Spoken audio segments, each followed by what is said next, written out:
প্রিয় শিক্ষার্থীবৃন্দু,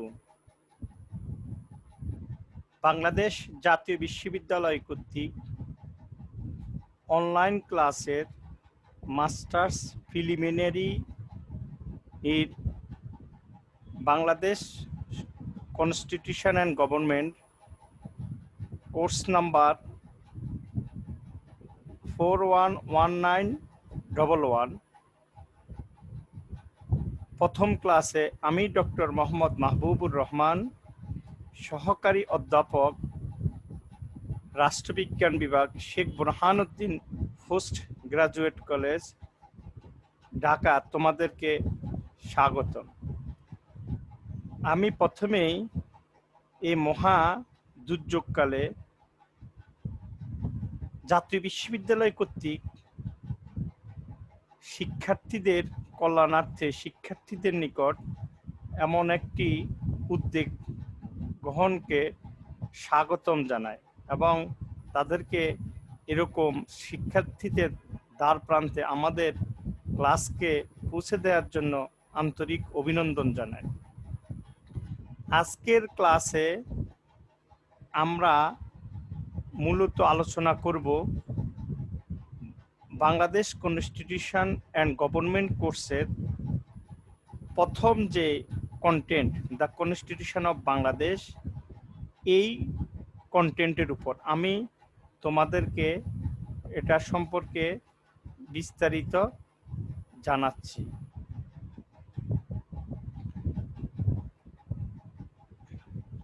প্রথমেই আমরা এই কোর্সের আউটলাইনটা জেনে নেব। বাংলাদেশ কনস্টিটিউশন অ্যান্ড গভর্নমেন্ট এই কোর্সকে পাঁচটা, তোমাদের জাতীয় বিশ্ববিদ্যালয়ের সিলেবাস অনুযায়ী পাঁচটা কন্টেন্ট রয়েছে। এর মধ্যে দ্য কনস্টিটিউশন, দ্য মেইন কন্টেন্টগুলো হচ্ছে the constitution, the executive, the legislative, the judiciary, এবং পঞ্চম নম্বরে ছয়টা সংবিধান অনুযায়ী ছয়টা সাংবিধানিক প্রতিষ্ঠানের সম্পর্কে এই কোর্সে আলোচনার বিষয়। তো মূলত এই কোর্সটা ভাগ হয়েছে এভাবে, 2 থেকে 4 পর্যন্ত এই তিনটা course, the executive, the legislative, the judiciary, তিনটা হচ্ছে গভর্নমেন্টের অংশ, একটা আধুনিক গভর্নমেন্টের অংশ। এবং প্রথম যে কন্টেন্ট, দ্য কনস্টিটিউশন, এটা হচ্ছে কনস্টিটিউশন, বাংলাদেশ কনস্টিটিউশনের প্রিয়াম্বলে কি আছে, কনস্টিটিউশন, বাংলাদেশ কনস্টিটিউশনের বৈশিষ্ট্য কি, বাংলাদেশ কনস্টিটিউশনের মূল নীতি কি, এটা হচ্ছে মূলত এই পর্যন্ত আজকের আমাদের ক্লাস। আর বাকিটা আমাদের দ্বিতীয় ক্লাসে অনুষ্ঠিত হবে। আর শেষের যেটা, এটা হচ্ছে বাংলাদেশের সংবিধানের 6টা প্রতিষ্ঠানের বর্ণনা বা 6টা প্রতিষ্ঠানের কাজ, পরিধি, নিয়োগ পদ্ধতি ইত্যাদি। তাহলে আমরা 10টা ক্লাসে এই কোর্সটাকে সম্পূর্ণ করব। প্রথম কন্টেন্টটা 2টা ক্লাস, দ্বিতীয় কন্টেন্টটা 2টা ক্লাস, তৃতীয় কন্টেন্টটা 1টা ক্লাস, চতুর্থ কন্টেন্টটা 2টা ক্লাস, আর পঞ্চম কন্টেন্টটা 2টা ক্লাস, এবং দ্বিতীয় কন্টেন্ট 2টা না 3টা ক্লাস, কেয়ারটেকার গভর্নমেন্ট নিয়ে আমরা একটা আলোচনা করব। তাহলে আজকের আমাদের আলোচনার যে বিষয়, সেই বিষয়টা আমরা যাওয়ার আগে আমরা কিভাবে, আজ যেহেতু আমাদের প্রথম ক্লাস, আমরা কিভাবে একটা কোর্সকে সহজ করে নিব। কারণ আমি দেখেছি ছাত্রছাত্রীরা একটা সহজ বিষয়কেও সম্পর্কে তাদের হেসিটেশন, তাদের ভয় ভীতি, তাদের অনাগ্রহতা দেখা যায়। আসলে ব্যাপারটা তা নয়। ব্যাপারটা হচ্ছে একটা যে কোনো course, it is not only my political science or Bangladesh constitution and government, it may be history, anthropology, public administration, economics, science, statistics,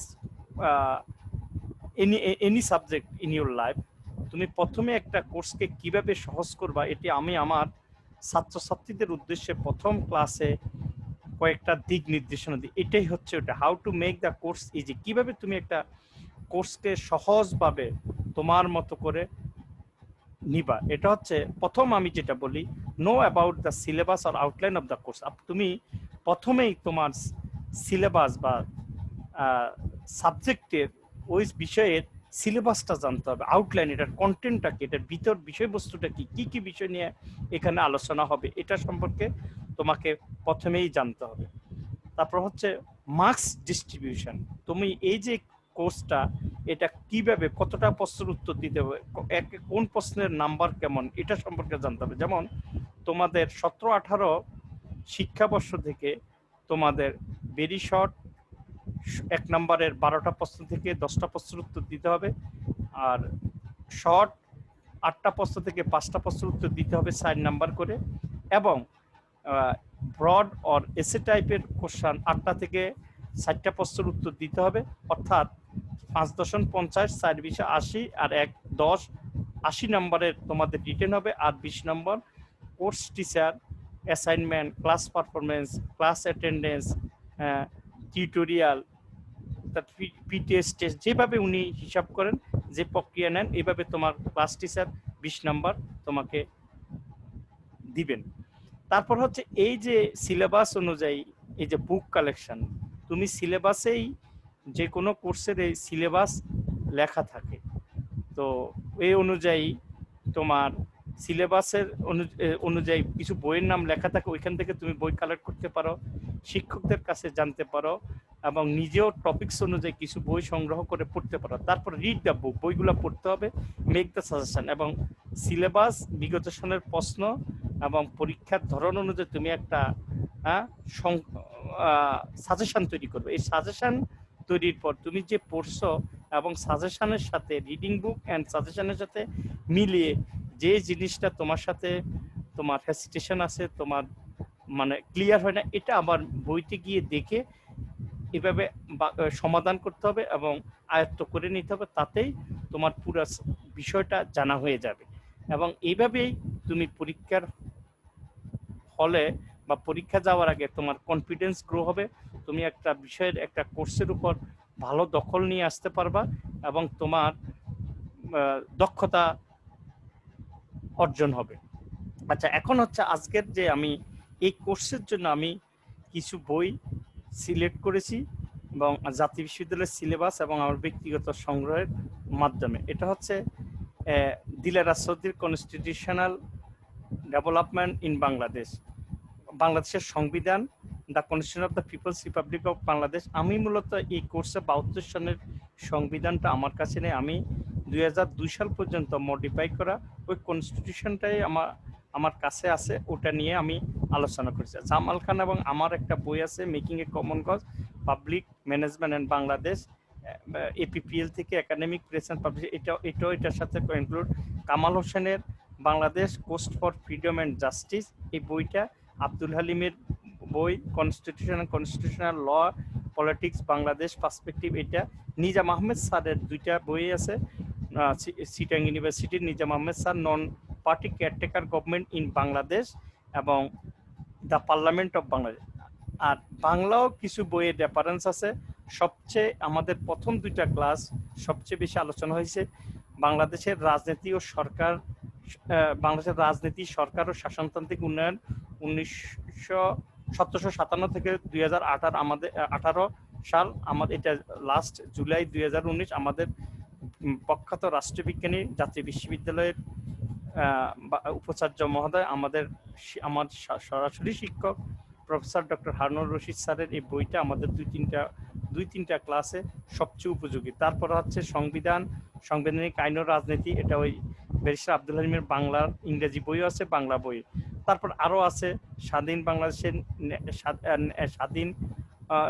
বাংলাদেশের স্বাধীনতা ও ন্যায়ের সন্ধানে ডক্টর কামাল হোসেনের স্বাধীন বাংলাদেশের অভ্যুদয়ের ইতিহাস, এটা আবু মোহাম্মদ দেলোয়ার হোসেন, ঢাকা বিশ্ববিদ্যালয়ের ইতিহাসের শিক্ষক, ওনার একটা বই আছে, এটাও দেখা যায়।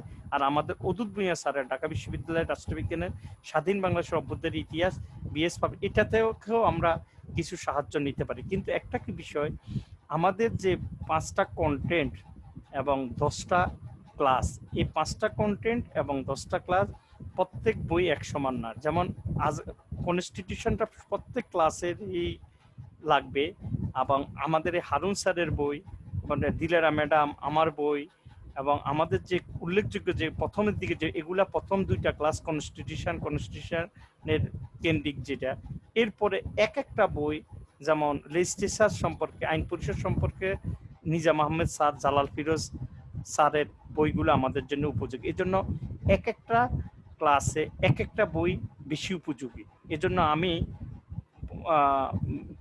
প্রত্যেক ক্লাসের শুরুতেই কোন বই থেকে বেশি উপযোগী ওটা বলে যাব।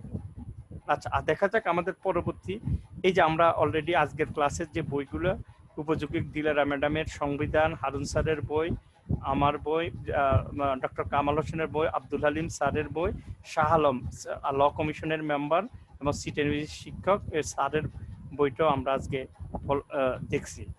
এখন আসো আমাদের আজকের আলোচনা। আমাদের আজকের আলোচনা হচ্ছে মূলত বাংলাদেশের সংবিধান কন্টেন্ট অনুযায়ী, জাতীয় বিশ্ববিদ্যালয়ের কন্টেন্ট অনুযায়ী আজকে আমাদের আলোচনা হচ্ছে বাংলাদেশের সংবিধান কিভাবে তৈরি হয়েছে, বাংলাদেশের সংবিধানের প্রস্তাবনা, বাংলাদেশ সংবিধানের মূল বৈশিষ্ট্য এবং বাংলাদেশের সংবিধানের মূলনীতিসমূহ। এটা তো এখন আমি সংবিধানে যাওয়ার আগেই সংবিধান রাষ্ট্রের কোন পর্যায়ে আছে এটা নিয়ে একটু আলোচনা করব, যেটাকে আমি নিজে তৈরি করছি, structure of the modern state, আধুনিক রাষ্ট্রের কাঠামো সমূহ। আমরা দেখতে পারি আধুনিক রাষ্ট্রে তিন ধরনের কাঠামো থাকে। একটা হচ্ছে independent structure, intervening structure and dependent structure. Independent structure হচ্ছে কনস্টিটিউশন, মানে যেই কাঠামো কোনো কাঠামোর অধীন না, বা যে কাঠামো স্বয়ংক্রিয় সুপ্রিমেসি আছে। যেমন বাংলাদেশ কনস্টিটিউশন, বাংলাদেশের কোনো অন্য কোনো আইন, অন্য কোনো প্রতিষ্ঠানের অধীনে, একমাত্র বাংলাদেশ সংবিধান রক্ষক হচ্ছে সুপ্রিম কোর্ট। এজন্য এটা হচ্ছে স্বাধীন কাঠামো। আর ইন্টারভিং কাঠামো হচ্ছে যেই প্রতিষ্ঠান ওভারসি করে অন্য কাঠামোর উপর, অন্য প্রতিষ্ঠানের উপর, নাগরিকের অধিকার ক্ষুণ্ণ হলে যে প্রতিষ্ঠান নাগরিকের পক্ষে কথা বলে, ইন্টারভিং মানে দেশের পার্লামেন্ট, আইন পরিষদ, এটা হচ্ছে ইন্টারভিং, অন্যদের কমিটির মাধ্যমে অন্যের নিকট ইন্টারভিং করে, ওভারসি করে, ওভার লুক ইন্টু করে। ডিপেন্ডেন্ট স্ট্রাকচার হচ্ছে যে স্ট্রাকচার কনস্টিটিউশন অনুযায়ী এবং আইন পরিষদের আইন অনুযায়ী পরিচালিত হয়। যেমন ম্যানেজারিয়াল পাওয়ার, যেটাকে উন্নত বিশ্বে বলে, এটাকে আমরা আমাদের ট্রেডিশনাল কান্ট্রিতে অ্যাডমিনিস্ট্রেটিভ পাওয়ারও বলে, ব্যুরোক্রেসি আরো কমন কথা। এই তিনটা প্রতিষ্ঠানের মাধ্যমে, এই তিনটা স্বতন্ত্র প্রতিষ্ঠানের মাধ্যমে যখন চেক অ্যান্ড ব্যালেন্সের মাধ্যমে লিডারশিপ তৈরি হয়, তখন এটাই হচ্ছে এক্সিকিউটিভ লিডারশিপ। এইভাবেই শাসন ব্যবস্থা পরিচালিত হয় আধুনিক রাষ্ট্রে। তাহলে আমরা দেখলাম আজকে যে আমাদের আলোচনা কনস্টিটিউশন, এই কনস্টিটিউশন হচ্ছে রাষ্ট্রের সর্বোচ্চ দলিল এবং ইন্ডিপেন্ডেন্ট। এখন আগে আমরা জেনে নিই what is constitution and কনস্টিটিউশনালিজম। Constitution হচ্ছে একটা রাষ্ট্রের মূল দলিল। কনস্টিটিউশনের রাষ্ট্রের মিরর, রাষ্ট্রের আয়না বলা হয়। মানে একটা রাষ্ট্র কিভাবে পরিচালিত হয়, একটা রাষ্ট্রের সম্পর্কে জানার জন্য আয়নাতে যেমন ছবি দেখা যায়, কনস্টিটিউশনে সকল কাঠামো, সকল বিষয়বস্তু নিয়ে আলোচনা থাকে। আদি রাষ্ট্রবিজ্ঞানের জনক এরিস্টটল কনস্টিটিউশন সম্পর্কে বলছিলেন, constitution is the way of life that the state has chosen for itself. Constitution হচ্ছে এমন একটা জীবন প্রণালী যা রাষ্ট্র নিজেই বেছে নিয়েছে। কেসি হুইয়ার তার দ্য ইংলিশ কনস্টিটিউশন গ্রন্থে কনস্টিটিউশন সম্পর্কে বলছে, কনস্টিটিউশন হচ্ছে রাষ্ট্রের অন্যান্য মৌলিক প্রতিষ্ঠানের সমূহের অন্য রাষ্ট্র পরিচালনার শাসক সাথে সম্পর্ক নিয়ে যে গ্রন্থ রচিত হয়, সেটাই হচ্ছে কনস্টিটিউশন। এখন আমরা সাধারণত তাহলে কনস্টিটিউশন কি, আরো constitution Lord Bryce, Willoughby, T H. Green প্রমুখ রাষ্ট্রবিজ্ঞানী কনস্টিটিউশন সম্পর্কে, আইনবিদেরা রাষ্ট্র কনস্টিটিউশন সম্পর্কে আলোচনা করেছেন। কিন্তু এখন আমরা কনস্টিটিউশন বলতে কি বুঝবো? কনস্টিটিউশন বলতে আমরা বুঝি ওই জীবন প্রণালী যেখানে রাষ্ট্র পরিচালনার মূলনীতি, শাসক শাসিতের সম্পর্ক, পররাষ্ট্রনীতি এবং রাষ্ট্রের অন্যান্য প্রতিষ্ঠান সমূহের পরিচালনার যেই নিয়ম নীতি লেখা থাকে সেটাই হচ্ছে কনস্টিটিউশন। এখন কনস্টিটিউশনালিজম কি? কনস্টিটিউশনালিজম সাংবিধানিকতাবাদ হচ্ছে political crisis, political turmoil, political স্কিলিংসের ঠিক বিপরীত অবস্থা, মানে যেই রাষ্ট্র ব্যবস্থা, যে প্রশাসন ব্যবস্থা কনস্টিটিউশনালি পরিচালিত হয়, সবকিছু কনস্টিটিউশন কেন্দ্রিক, কনস্টিটিউশনকে প্রাধান্য দিয়ে পরিচালিত, মানে কনস্টিটিউশন সাংবিধানিক সরকার, মানে যেমন বাংলাদেশের নির্বাচিত সরকার, বাংলাদেশের সংসদ 5 বছর মেয়াদী সংবিধান অনুযায়ী নির্বাচন কমিশন এগুলার ব্যবস্থা করবে, তারপরে সুপ্রিম কোর্ট তার আইন অনুযায়ী চলবে, স্বাধীনতা বজায় রাখবে, যে যার কর্ম সেকেন্ড ব্যালেন্সের মাধ্যমে পরিপূর্ণ, এটি হচ্ছে কনস্টিটিউশনের। এখন সুপ্রিমেসি অফ দ্য কনস্টিটিউশন বলতে একটা কথা আছে, যেটা হচ্ছে কনস্টিটিউশন কেন, যেমন বাংলাদেশের কনস্টিটিউশন কেন 1 নম্বর আইন, বা বাংলাদেশের কনস্টিটিউশন এত প্রাধান্য হওয়ার কারণ কি? এখন কনস্টিটিউশনের 7 অনুচ্ছেদে বলা হয়েছে প্রজাতন্ত্রের সকল ক্ষমতার মালিক জনগণ, এবং জনগণের পক্ষে সেই ক্ষমতা প্রয়োগ কেবল এই সংবিধানের অধীনে ও কর্তৃত্ব কার্যকারিত হবে। 2 অনুচ্ছেদের 2 ধারা বলা হয়েছে জনগণের অভিপ্রায় পরম অভিব্যক্তি রূপে এই সংবিধান প্রজাতন্ত্রের সর্বোচ্চ আইন, এবং অন্য কোনো আইন যদি এই সংবিধানের সহিত অসামঞ্জস্য হয় তা হইলে সেই আইনের যতখানি অসামঞ্জস্যপূর্ণ ততখানি বাতিল হবে। তাহলে আমরা সংবিধানের সুপ্রিমেসি বলতে বুঝি সংবিধানের সেই ক্ষমতা যেটা সংবিধান একক আধিপত্য, কর্তৃত্ব, এবং সংবিধান নিজেই পরিচালিত হয় এবং অন্যদের উপর তার প্রাধান্য বিস্তার করে। এটা হচ্ছে সংবিধানের প্রাধান্য, সুপ্রিমেসি অফ দ্য কনস্টিটিউশন। এখন এই যে কোন সংবিধান, আমরা সংবিধান বা পৃথিবীর অনেক দেশে এই সংবিধানটা কিভাবে আমাদের কাছে আসছে, কোন কোন পদ্ধতি, এটা নিয়ে আমার একটু আলোচনা হচ্ছে। The method to establish constitution, constitution প্রতিষ্ঠার পদ্ধতি। রাষ্ট্রবিজ্ঞানী প্রফেসর রেমন গেটেল তার পলিটিক্যাল সায়েন্স গ্রন্থে রাষ্ট্রবিজ্ঞান সংবিধান পদ্ধতির 60টা পদ্ধতির কথা বলেছেন। প্রথম উনি বলছে অনুমোদন পদ্ধতি। এটা হচ্ছে মূলত জাতীয়তাবাদী রাষ্ট্রের পূর্বে বা অষ্টবিংশ শতাব্দীরও আগে জাতীয়তাবাদী রাষ্ট্র যেটা মেকিয়াভেলির হাত থেকে সময় থেকে শুরু হয়েছে, এবং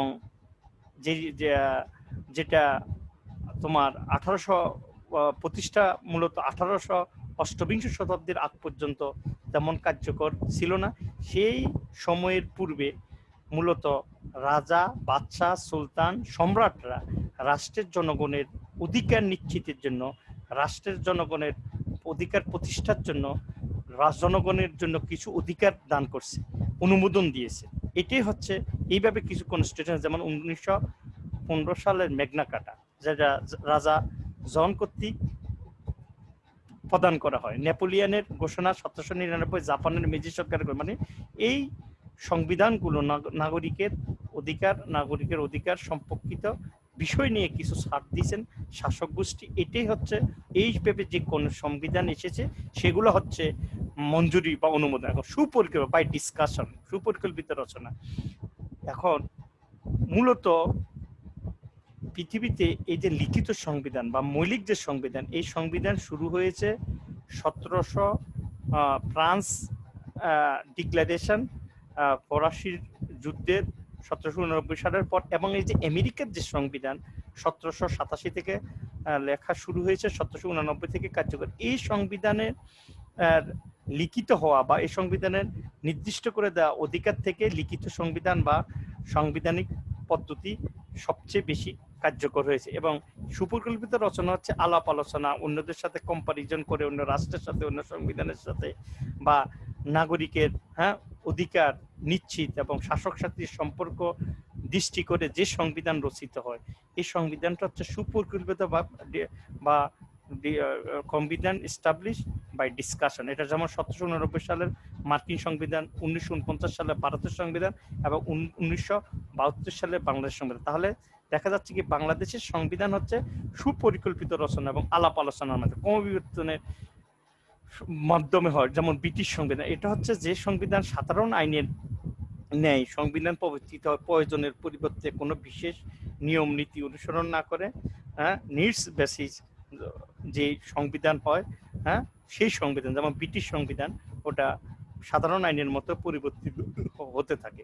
আর বিপ্লবের মাধ্যমে যেমন কনস্টিটিউশনের বিপক্ষে বা নাগরিকের কোনো অধিকার থেকে বঞ্চিত যেন মানুষ বিপ্লব করে এবং এটা কোন সংবিধান অনুযায়ী অনুমোদিত হয়, সেটা হচ্ছে যেমন 1789 সালের ফরাসি বিপ্লব, 1917 সালের সোভিয়েত বিপ্লব বলবেশিক, আর হচ্ছে 1949 সালে সাইনাতে এরকম সংবিধান তৈরি হয়েছে। এখন আসো আমাদের আজকের মূল আলোচনা, আমাদের কনস্টিটিউশন, বাংলাদেশ কনস্টিটিউশন কিভাবে এসেছে, বাংলাদেশের সংবিধানের তৈরির পদক্ষেপগুলা। এখন মেকিং দ্য বাংলাদেশ কনস্টিটিউশন, পাকিস্তানের কারাগার থেকে মুক্ত হয়ে বঙ্গবন্ধু শেখ মুজিবুর রহমান 10 জানুয়ারি বাংলাদেশে স্বাধীন দেশে এবং বাংলাদেশে ফিরে আসে। জাতির দীর্ঘ অঙ্গীকার ও জনগণের আকাঙ্ক্ষা অনুযায়ী পরদিনে 11 জানুয়ারি তিনি বাংলাদেশের সংসদীয় গণতন্ত্র ব্যবস্থা সহ একটি অস্থায়ী সংবিধান আদেশ জারি করেন। অস্থায়ী সংবিধান আদেশের প্রধান, তাহলে অস্থায়ী সংবিধান আদেশ কবে জারি করেছেন? 11 জানুয়ারি তিনি 11 জানুয়ারি অস্থায়ী সংবিধান আদেশ জারি করছেন। এই অস্থায়ী সংবিধান আদেশের প্রধান কয়েকটি দিক হলো, বাংলাদেশের জন্য একটি সংবিধান রচনার উদ্দেশ্যে একটি গণপরিষদ গঠিত হবে, দেশের গণতন্ত্র মন্ত্রিপরিষদ শাসিত সরকার হবে, গণপরিষদ সংখ্যাগরিষ্ঠ সদস্যের আস্থাভাজন এমন একজন সদস্যকে রাষ্ট্রপতি প্রধানমন্ত্রী নিয়োগ করবেন। গণপরিষদ কর্তৃক সংবিধান রচিত তা প্রবর্তিত না হওয়া পর্যন্ত মন্ত্রী পরিষদে একজন রাষ্ট্রপতি নিযুক্ত করবেন, একজন প্রধান বিচারপতি এবং কয়েকজন বিচারপতি নিয়ে বাংলাদেশ হাইকোর্ট থাকবেন। এটা হচ্ছে আমাদের জাতীয় বিশ্ববিদ্যালয়ের বিসি মহোদয়, বিশিষ্ট রাষ্ট্রবিজ্ঞানী হারুনুর রশিদ স্যারের বাংলাদেশের রাজনীতি ও শাসনতান্ত্রিক উন্নয়ন থেকে আমার এই কতটুকু আলোচনা আমরা কোট করেছি বা এটা থেকে নিয়েছি। এখন এই যে এটাকে সংবিধান রচনার জন্য গণপরিষদ গঠিত হয়েছে এবং কমিটি, এটা কিভাবে আসলো? গণপরিষদটা কি? গণপরিষদ কিভাবে? গণপরিষদ হচ্ছে ন্যাশনাল অ্যাসেম্বলিটা হচ্ছে তোমার 1970 সালের এবং 71 সালের ন্যাশনাল অ্যাসেম্বলি এবং প্রভিন্সিয়াল অ্যাসেম্বলি, এই 70-এর ডিসেম্বর থেকে 71-এর জানুয়ারি পর্যন্ত এই দুই পরিষদের নির্বাচিত সদস্যদেরকে নিয়ে গণপরিষদ গঠিত হয়েছে। এই গণপরিষদের সদস্য সংখ্যা ছিল 430 জন। মূলত এই গণপরিষদের সদস্য সংখ্যা হচ্ছে 479 জন, অর্থাৎ জাতীয় পরিষদের 169 জন এবং প্রাদেশিক পরিষদের 310 জন। এই 379 জনের মধ্যে 49 জন মৃত্যুবরণ, পাকিস্তানে চলে যাওয়া, যুদ্ধের কারণে অযোগ্য ঘোষণা হওয়া এবং আরো যে কারণে এই 49 জন এটার অংশগ্রহণ হয় নাই বা হতে পারে না। 430 জন নিয়ে এই গণপরিষদ গঠিত হয়েছে। তাহলে আর এই গণপরিষদের আরেকটা বিষয় দেখার বিষয় হচ্ছে 430 জন সদস্যদের মধ্যে 3 জন ব্যতীত বাকি সবাই হচ্ছেন আওয়ামী লীগ দলীয়। এই 3 জন, একজন হচ্ছেন ন্যাব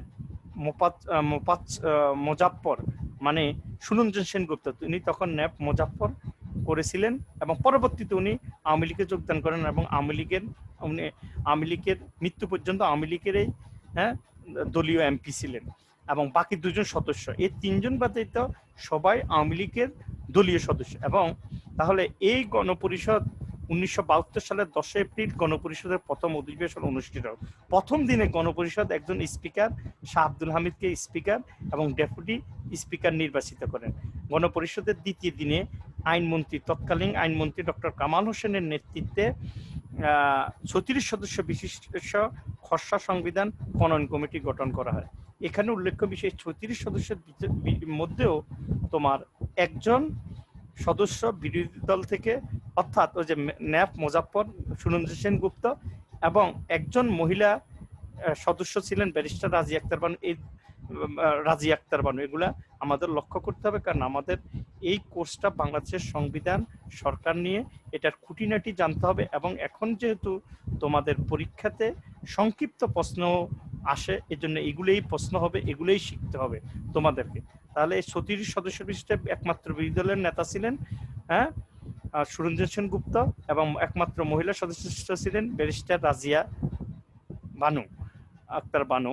তাহলে এনাদেরকে এই কমিটি গণপরিষদ কর্তৃক এই কমিটিকে 10 জুনের মধ্যে তাদের রিপোর্ট জমা দেওয়ার জন্য অনুরোধ জানায়।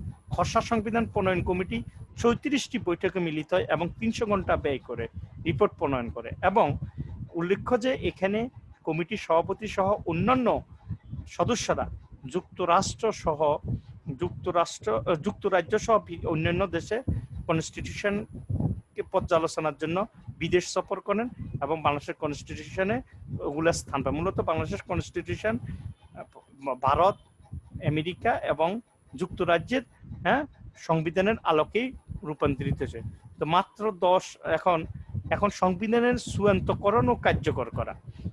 1972 সালের 12 অক্টোবর ডক্টর কামাল হোসেন খসড়া সংবিধান বিল গণপরিষদের দ্বিতীয় অধিবেশন উপস্থাপন করেন।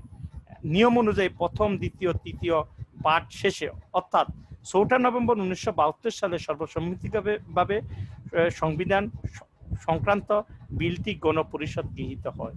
1972 সালের 16 ডিসেম্বর বিজয় দিবস থেকে এটি কার্যকর হয়। এইভাবে মাত্র 10 মাসের মধ্যে বাংলাদেশ লাভ করে একটি সংবিধান। এখন জানার বিষয় হচ্ছে 1972 সালের 16 ডিসেম্বর থেকে বাংলাদেশের সংবিধান কার্যকর হয়। 1972 সালে 4 নভেম্বর এটা পাস হয় বা গৃহীত হয় এবং 1972 সালের 10 অক্টোবর সংবিধানে পার্লামেন্ট খসড়া কমিটি বিল উত্থাপিত হয়। আরেকটা জিনিস যেটা আমাদের দেখার বিষয়, এই যে স্বল্প সময়ে মাত্র 10 মাসে বাংলাদেশে একটা উত্তম সংবিধান দিতে পেরেছে জাতিকে, এটা একটা অবিস্মরণীয় একটা যুদ্ধ বিধ্বস্ত 9 মাসের যুদ্ধ বিধ্বস্তের পর এটা জাতি একটা স্বল্প সময়, যেটা ভারতের লেগেছে তোমার 2-3 বছর, আমেরিকার 2 বছর, পাকিস্তান 9 বছর পর সংবিধান রচনা করেও যেটা শেষ পর্যন্ত 2.5 বছরের মাথায় আবার স্থগিত হয়েছে, সেই প্রেক্ষাপটে বাংলাদেশের 10 বছরের ওয়ার্ল্ড ক্লাস একটা মৌলিক এবং মানবাধিকার সম্মিলিত একটা সংবিধান উপহার দেওয়া, এটা ছিলেন তৎকালীন সরকার এবং গণপরিষদের বড় ধরনের কৃতিত্ব। এখন আসো আমাদের যে সংবিধান, এই সংবিধানের প্রিয়াম্বল মানে এই সংবিধানে কি লেখা আছে, সংবিধানের প্রস্তাবনায় আমরা বাংলাদেশের জনগণ 1971 খ্রিস্টাব্দের মার্চ মাসের 26 তারিখে স্বাধীন, এটা আমি সরাসরি সংবিধান থেকে নিলাম, স্বাধীনতা ঘোষণা করিয়া জাতীয় স্বাধীনতার জন্য ঐতিহাসিক যুদ্ধের মাধ্যমে স্বাধীন ও সার্বভৌম গণপ্রজাতন্ত্রী বাংলাদেশ প্রতিষ্ঠা করিয়েছে। আমরা অঙ্গীকার করতেছি যে সকল মহান আদর্শ আমাদের বীর জনগণের জাতীয় স্বাধীনতার জন্য যুদ্ধে আত্মনিয়োগ ও বীর শহীদ দিহকে আত্ম উৎসর্গ করিতে উদ্যুক্ত করিয়াছে। সর্বশক্তিমান আল্লাহর উপর পূর্ণ আস্থা ও বিশ্বাস, জাতীয়তাবাদ, গণতন্ত্র, সমাজতন্ত্র, অর্থনৈতিক ও সামাজিক সুবিচার এর সেই সকল আদর্শ ও সংবিধানের মূলনীতি হবে। আমরা আরো অঙ্গীকার করিতেছি যে বাংলাদেশের রাষ্ট্রের অন্যতম মূল লক্ষ্য হইবে গণতান্ত্রিক পদ্ধতিতে এমন এক শোষণমুক্ত সমাজতান্ত্রিক সমাজের প্রতিষ্ঠা, যেখানে সকল নাগরিকের জন্য আইনের শাসন, মৌলিক ও মানবাধিকার এবং রাজনৈতিক, অর্থনৈতিক ও সামাজিক সাম্য, স্বাধীনতা ও সুবিচার নিশ্চিত হবে। আমরা দৃঢ়ভাবে ঘোষণা করিতেছি যে আমরা যাহাতে স্বাধীন সত্তার সমৃদ্ধি লাভ করিতে পারি এবং মানব জাতির প্রগতিশীল আশা আকাঙ্ক্ষার সহিত সংগতি রক্ষা করিয়া আন্তর্জাতিক শান্তি ও সহযোগিতার ক্ষেত্রে পূর্ণ ভূমিকা পালন করিতে পারি, সেই জন্য বাংলাদেশের জনগণের অভিপ্রায়ের অভিব্যক্তি রূপে এই সংবিধানের প্রাধান্য অক্ষুণ্ণ রাখা এবং ইহার লক্ষণ, সমর্থন ও নিরাপত্তা বিধান আমাদের পবিত্র করতে হবে। এত দ্বারা আমাদের এই গণপরিষদ অদ্য 1379 বঙ্গাব্দের কার্তিক মাসের 18 তারিখ মোতাবেক 1972 খ্রিস্টাব্দের নভেম্বর মাসের 4 তারিখ আমরা এই সংবিধান রচনা ও বিধিবদ্ধ করিয়া সমবেতভাবে গ্রহণ করলাম। আচ্ছা, যার মানে আমরা সংবিধানের এই প্রিয়াম্বলের প্রস্তাবনায় আমরা রাষ্ট্র পরিচালনার যে মূলনীতি এবং রাষ্ট্র কিভাবে প্রতিষ্ঠিত হয়েছে এই বিষয়গুলো জানতে পারছি। সামাজিক অর্থনৈতিক ও সামাজিক অর্থনৈতিক মুক্তি এবং সামাজিক সুবিচার এর সকল আদর্শ এই সংবিধানে প্রাধান্য পেয়েছে। আমরা যেটা মূলত রাষ্ট্র পরিচালনার যে 4টা মূলনীতি, এটাই এখানে আলোচনা, এবং রাষ্ট্র কিভাবে প্রতিষ্ঠিত হয়েছে এবং রাষ্ট্র কিভাবে পরিচালিত হবো, এটা আমাদের প্রিয়াম্বল প্রস্তাবনা আমাদের সংবিধান লাগছে, এবং এই প্রস্তাবনা নিঃসন্দেহে একটা উত্তম সংবিধানের ভূমিকা পালন করেছে, এবং একটা রাষ্ট্রের আদর্শ রাষ্ট্রের বা একটা গণতান্ত্রিক রাষ্ট্রের সূচনার জন্য সব কথাই এখানে সংক্ষিপ্ত আকারে প্রতিষ্ঠিত হয়েছে, যেটা আমরা আমাদের এই ক্লাসের শেষের দিকে পাবো আমাদের সংবিধানের মূলনীতি আলোচনা। মেইন ফিচার্স অফ বাংলাদেশ, বাংলাদেশের সংবিধানের প্রধান প্রধান বৈশিষ্ট্য সমূহ। মেইন ফিচার্সের মধ্যে আমাদের কি আছে? লিখিত সংবিধান। আমাদের উত্তম সংবিধানের অন্যতম একটা বৈশিষ্ট্য হচ্ছে লিখিত। বাংলাদেশের সংবিধান লিখিত। এটা 11টি ভাগ, 153টি অনুচ্ছেদ, 4টি তফসিল এবং 83 পৃষ্ঠা বিশিষ্ট একটা লিখিত, এবং এই সংবিধান লিখিত সংবিধান, এটা একটা উত্তম সংবিধান। দুষ্পরিবর্তিত বাংলাদেশ সংবিধান দুষ্পরিবর্তনীয়, মানে সংবিধান যেন তেনভাবে বা ব্রিটেনের মতো সাধারণ আইনের ন্যায় পরিবর্তন করা যায় না। এটা সংবিধান, উত্তম সংবিধানের একটা বৈশিষ্ট্য। এটা বাংলাদেশ সংবিধান যেমন পরিবর্তন করতে হলে 2/3 মেজরিটি, 201 জন সংসদ সদস্যের ভোট বা অনুমোদন পেতে, এক কেন্দ্রিক রাষ্ট্র ব্যবস্থা। বাংলাদেশ সংবিধান বাংলাদেশকে এক কেন্দ্রিক রাষ্ট্র ব্যবস্থার জন্য বলা হয়েছে। সংসদীয় গণতন্ত্র, সংসদীয় গণতন্ত্র হচ্ছে প্রো পিপল, জনগণের জন্য, জনগণের কেন্দ্রিক, জনগণের উপকারার্থে যে সরকার। এবং এখানে একটা বিষয় দেখার বিষয় হচ্ছে, যেটা আমরা চতুর্থ পঞ্চম ক্লাসে আলোচনা করব। সংসদীয় গণতন্ত্র হচ্ছে যেখানে ক্ষমতার উৎস, সংসদীয় গণতন্ত্র হচ্ছে ক্ষমতার উৎস জনগণ, এবং এই উৎস পরোক্ষ গণতন্ত্র রিপ্রেজেন্টেটিভ গণতন্ত্রের মাধ্যমে, সংসদের মাধ্যমে জনগণের কাছে পৌঁছে যাবে। একবার হচ্ছে জনগণ তাদেরকে নির্বাচিত করে, এবং তারা জনগণের অধিকার নিয়ে সংসদে আলোচনা, মানে ক্ষমতা জনগণ তাদেরকে ম্যান্ডেট দিবে, এবং নির্বাচিত প্রতিনিধি সংসদের মাধ্যমে সংসদে তাদের প্রতিনিধিত্ব করবে, তাদের আশা আকাঙ্ক্ষা এবং তাদের অধিকার আদায়ের জন্য সোচ্চার থাকবে। এটা হচ্ছে সংসদে, যেখানে সরকার সংসদের নিকট দায়বদ্ধতা থাকে। এটা হচ্ছে সংসদীয় গণতন্ত্র। তাহলে এটা একটা উত্তম সংবিধান, বাংলাদেশের সংবিধান এটা একটা ভালো দিক। এক কক্ষ বিশিষ্ট আইনসভা, বাংলাদেশের আইনসভা এক কক্ষ বিশিষ্ট, যাকে ইংরেজিতে বলে house of the nation, Bangladesh জাতীয় সংসদ নামে পরিচিত। মৌলিক অধিকার নিশ্চয়তা, সংবিধানের মৌলিক অধিকার নিশ্চয়তা আছে। সংবিধানের 27 থেকে প্রায় 46 পর্যন্ত প্রায় 18-20টা অনুচ্ছেদ সংবিধানের মৌলিক অধিকার সম্পর্কে। জনগণের সার্বভৌমত্ব, যেটা আমি একটু আগেই বলেছি, সকল ক্ষমতার মালিক জনগণ, এবং জনগণের নির্বাচিত প্রতিনিধির মাধ্যমে সর্বোচ্চ স্তরে রাষ্ট্র পরিচালিত হবে। এটা হচ্ছে জনগণের সার্বভৌমত্ব। জনগণকে গুরুত্ব দিয়ে প্রো পিপল গভর্নমেন্ট গঠন করা, এবং জনগণের কল্যাণার্থে, জনগণের বিরুদ্ধে বা জনগণের অমঙ্গলার্থে কোনো আইন বা সংবিধানও ওটা করতে পারবে না। সার্বজনীন ভোটাধিকার হচ্ছে বাংলাদেশের জনগণকে নির্বাচিত করা, প্রতিনিধিদেরকে নির্বাচন করার জন্য জনগণকে 18 বছর বয়স থেকে ভোটাধিকারের ক্ষমতা দেওয়া হয়েছে। মানবাধিকার সমুন্নত রাখা, শুধু মৌলিক অধিকার নয়, এছাড়া আরো যে অন্যান্য মানবাধিকার, মানুষের রাজনৈতিক অধিকার, মানুষের যে চলাফেরা, ধর্মীয় স্বাধীনতা, মত প্রকাশ, এই সমস্ত মৌলিক ও মানবাধিকারও এখানে রাখা হয়েছে। প্রশাসনের সকল পর্যায়ে নির্বাচিত প্রতিনিধি ব্যবস্থা, এটা আমরা ইতিপূর্বে আলোচনা করেছি। অভিন্ন শিক্ষা ব্যবস্থা, সংসদ সদস্যের দলীয় শৃঙ্খলা, সরকারের স্থিতিশীলতা এবং রাষ্ট্রের উন্নয়নের জন্য জনপ্রতিনিধিরা যেন নিজের দলের বিপক্ষে, যে দল থেকে নির্বাচন বিপক্ষে না যেতে পারে, এই জন্য সংবিধানের 70 নম্বর অনুচ্ছেদে কোনো দল থেকে কোনো সংসদ নির্বাচিত হয়ে যদি সংসদে ওই দলের বিপক্ষে ভোট প্রদান করেন, তাহলে তার সংসদ সদস্য খারিজ বা বাতিল হয়ে যাবে। এটা সংবিধানে আছে।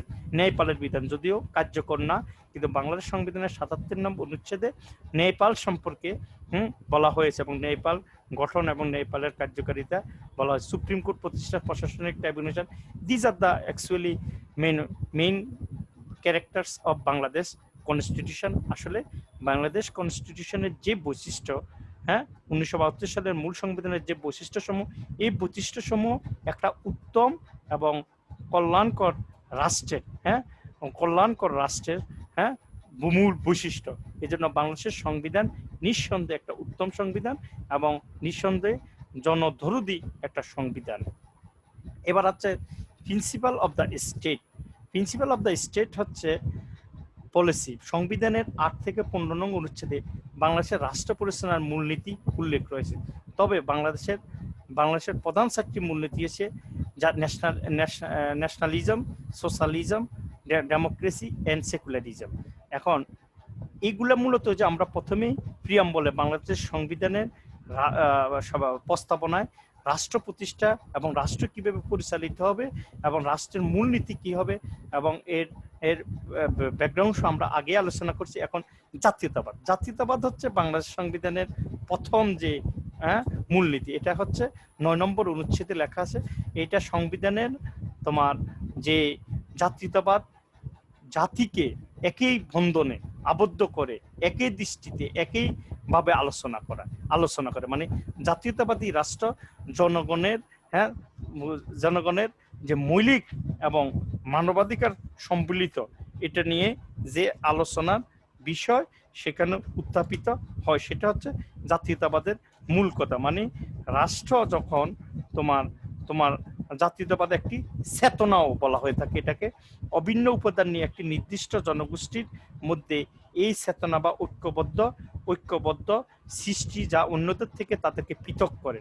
এজন্য ভাষা সংস্কৃতি একক সত্তা বিশিষ্ট যে বাঙালি জাতি ঐক্যবদ্ধ সংবদ্ধ সংগ্রাম করে জাতীয় মুক্তিযুদ্ধের মাধ্যমে বাংলাদেশের স্বাধীনতা ও সার্বভৌমত্ব অর্জন করে, সেই বাঙালি জাতির ঐক্য ও সংহতি হবে বাঙালি জাতীয়তাবাদের ভিত্তি। অর্থাৎ আমাদের জাতীয়তাবাদ হবে বাঙালি জাতীয়তাবাদ, এক ও অভিন্ন সমাজতন্ত্র, মানুষের উপর মানুষের শোষণের অবসান এবং সকলের জন্য সমান সুযোগ সৃষ্টি সমাজতন্ত্রের মূল লক্ষ্য।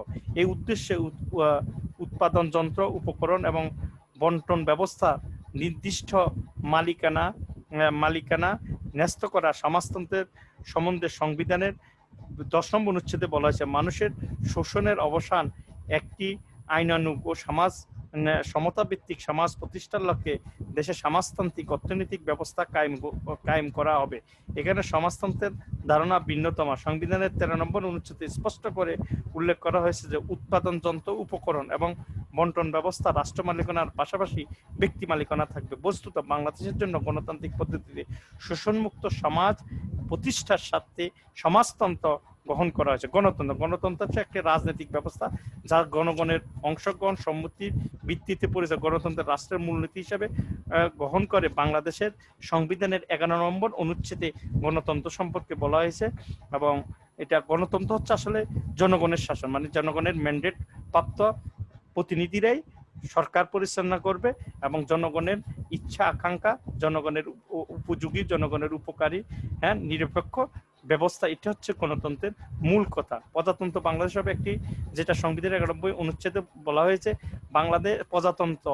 বাংলাদেশ হবে একটি গণতন্ত্র যেখানে মৌলিক মানবাধিকার ও স্বাধীনতা এবং মানব সত্তার মর্যাদা, মূল্য এবং অংশগ্রহণ সকল পর্যায়ে নির্বাচিত প্রতিনিধির মাধ্যমে জনগণ অংশগ্রহণ নিশ্চিত থাকবে। ধর্মনিরপেক্ষতা, সেকুলারিজম, যেটা বাঙালি জাতীয়তাবাদ বা বাঙালি রাজনীতির একটা অন্যতম বৈশিষ্ট্য, সেকুলারিজম। সেকুলারিজম, ধর্মনিরপেক্ষতা হচ্ছে রাষ্ট্রসভার ধর্ম যার ধর্ম তার কাছে রাষ্ট্রের কি করার আছে। ধর্মনিরপেক্ষ আমাদের রাষ্ট্র মূলনীতির অন্যতম একটা বৈশিষ্ট্য। এই ধারা অনেকে এই নীতিকে ধর্মহীনতাকে বুঝে থাকেন অনেকে, আসলে ব্যাপারটা তা না, কিন্তু এর প্রকৃত অর্থ হচ্ছে ধর্মের ব্যাপারে রাষ্ট্রের নিরপেক্ষ অবস্থান। ধর্ম থাকবে, তবে ধর্মের কারণে রাষ্ট্র নাগরিকদের প্রতি কোনো পক্ষপাতিত্ব বা বিরাগ দেখাবে না। বাংলাদেশের সংবিধানের 12 নম্বর অনুচ্ছেদে বলা হয়েছে সর্বপ্রকার সাম্প্রদায়িকতা উচ্ছেদ, রাষ্ট্র কর্তৃক কোনো ধর্মকে কোনরূপ রাজনৈতিক মর্যাদা দান না করা, রাজনৈতিক উদ্দেশ্যে ধর্মের অপব্যবহার বন্ধ এবং কোনো বিশেষ ধর্ম পালনকারী ব্যক্তির বিরুদ্ধে কোনো প্রকার বৈষম্যমূলক আচরণ বা নিপীড়ন না করা। এখন এটা ছাড়াও, এই 4টা মূল নীতি ছাড়াও রাষ্ট্রের আরো কোনো প্রধান উপযোগী অন্যান্য মূলনীতি রয়েছে, যেগুলো হচ্ছে তোমার সংবিধানে স্থান পেয়েছে কৃষক, শ্রমিক ও জনগণের অনগ্রসর বাংলাদেশের সকল প্রকার শোষণ হতে মুক্তি, অন্ন, বস্ত্র, আশ্রয়, শিক্ষা, চিকিৎসা সহ নাগরিকের মৌলিক প্রয়োজনের ব্যবস্থা, কর্মের অধিকার, এক ও অভিন্ন শিক্ষা পদ্ধতি, নির্দিষ্ট নির্দিষ্ট স্তর পর্যন্ত অবনৈতিক প্রাথমিক বা শিক্ষা, সকল নাগরিকের জন্য সুযোগ সমতা সৃষ্টি, নির্বাহী থেকে বিচার বিভাগের পৃথকীকরণ, বিশ্বের সর্বত্র নিপীড়ন, জনগণের ন্যায়সঙ্গত সংগ্রামে সমর্থন ইত্যাদি বিশেষভাবে উল্লেখযোগ্য। তাহলে আমরা বাংলাদেশের সংবিধানের যে মূলনীতি, এটা আমরা আলোচনা দেখতে পাচ্ছি। বাংলাদেশের সংবিধান হচ্ছে মূলনীতি, যে বিষয়গুলো, এই বিষয়গুলো হচ্ছে নাগরিকের অধিকার সম্পর্কিত, নাগরিককে সঠিকভাবে বিচার, ন্যায্য অধিকার, অর্থনৈতিক মুক্তি, সামাজিক সুবিচার এবং মতামত প্রকাশের যে অধিকার, তার শিক্ষা গ্রহণের অধিকার, তার পেশা নির্বাচনে, এগুলো সবই বাংলাদেশের সংবিধানে আছে এবং এগুলো নাগরিকের মৌলিক ও মানবাধিকার সম্পর্কিত। এখন আজকের ক্লাস আমাদের এই পর্যন্ত। তাহলে আজকের ক্লাসে আমি যেটা আলোচনা করেছি তোমাদের সাথে, সেটা হচ্ছে বাংলাদেশের সংবিধানের 1972 সালের মূল সংবিধানের কিভাবে তৈরি হয়েছে এবং এই সংবিধানের গণপরিষদ কিভাবে গঠিত হয়েছে, বাংলাদেশ সংবিধানের প্রধান বৈশিষ্ট্য সমূহ, বাংলাদেশ সংবিধানের প্রস্তাবনা নিয়ে আলোচনা এবং বাংলাদেশের সংবিধানের প্রধান যে মূলনীতি, এগুলো নিয়ে আলোচনা হয়েছে। আশা করি তোমরা এই প্রথম ক্লাস থেকে তোমরা উপকৃত হবে এবং তোমরা আরো তোমাদের আমি যে বইগুলো দিচ্ছি ওগুলো একটু দেখে নিবে এবং আরো তোমাদের যে বই আছে ওটা থেকে নিয়ে প্রস্তুতি নিয়ে তোমরা একটা নলেজ বিল্ড করবে, যেটা তোমাদের এই কোর্সটা সর্বক্ষেত্রে, শুধু এই কোর্সটা পিলি মাস্টার্সে এই নামে, কিন্তু এটা অনার্স, মাস্টার্স, ফাইনাল এবং ডিগ্রি পর্যায়ে প্রত্যেক স্ট্রিমেই বিভিন্ন নামে আছে। যেমন কনস্টিটিউশনাল ডেভেলপমেন্ট নামে আছে, Bangladesh constitutional development and politics, বিভিন্ন নামে সেকেন্ড ইয়ার আছে, থার্ড ইয়ার আছে, তোমার ওই ফোর্থ ইয়ারে লেজিসলেটিভ প্রসেসে আছে। এইভাবে এই জন্য এটা এমন একটা কোর্স, যে কোর্সের মাধ্যমে তুমি দেশের মোটামুটি সব বিষয়ে জানতে পারো, যে রাষ্ট্র কিভাবে পরিচালিত হয়, তোমার অধিকার কি, তুমি কোন জিনিস তুমি রাষ্ট্র তোমার জন্য করতে পারে। তা আমি আশা করি তোমরা উপকৃত হবে এবং তোমাদেরকে ভালো থাকবে, সুস্থ থাকবে এবং তোমাদের স্বাস্থ্যবিধি মেনে চলবে, এই আশাবাদ ব্যক্ত করে আমরা আজকের ক্লাস এখানেই শেষ।